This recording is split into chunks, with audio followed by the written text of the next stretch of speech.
செலுத்துகிறோம். இந்த வருடத்துல பிப்ரவரி மாதம் வந்து என் தங்கச்சி கல்யாணம் வச்சுருக்காங்க. அவங்க ஒருத்தர் காசு தரேன்னு சொல்லியிருந்தாங்க, ஆனால் தரல. 10 நாள் தான் அது கல்யாணத்துக்கு. ஒன்றுமே காசே கிடைக்கல. ரொம்ப வருத்தத்தோடு எங்கள் வீட்டில் இருந்தாங்க. அப்போ வந்து எங்கள் தம்பி வந்து எங்கள் வீட்டில் பேசுகிறான். எங்கள் மாமியார் வீட்டில் வந்து காசே கிடைக்கல, என்ன பண்ணுறது தெரியலன்னு சொன்னான். அப்போ நான் சொன்னேன், ஏசப்பா வந்து எல்லாத்தையும் செய்து முடிப்பாரா, நீ வந்து விசுவாசத்தோடு ஜெபம் பண்ணு, நானும் பண்ணுறேன். 5 மணிக்கெல்லாம் ஏஞ்சி நீ ஜெபம் பண்ணு, கண்டிப்பாக நடக்கும்னு சொல்லி அனுப்பிச்சிட்டான். அவனும் போயிட்டு ஒரு 5 நாளுக்குள்ளே 4 லட்சம் ரூபாய் காசு வந்து ஒருத்தர் கொடுத்தாங்க. அவன் வந்து எப்படிதான் தந்தாங்கன்னு தெரியல, ஆனால் கொடுத்துட்டாங்க காசு. கல்யாணத்துக்கு தேவையானதெல்லாம் செய்துட்டேன்.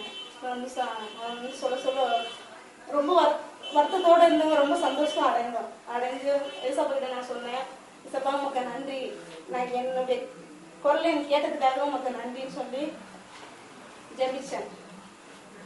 இந்த வருஷம் ஃபுல்லா எங்களை ஒரு குறையில்லாம ஏசப்பா எங்களை வழி நடத்தினார். அதுக்காக நன்றியோட நன்றி சொல்றேன்.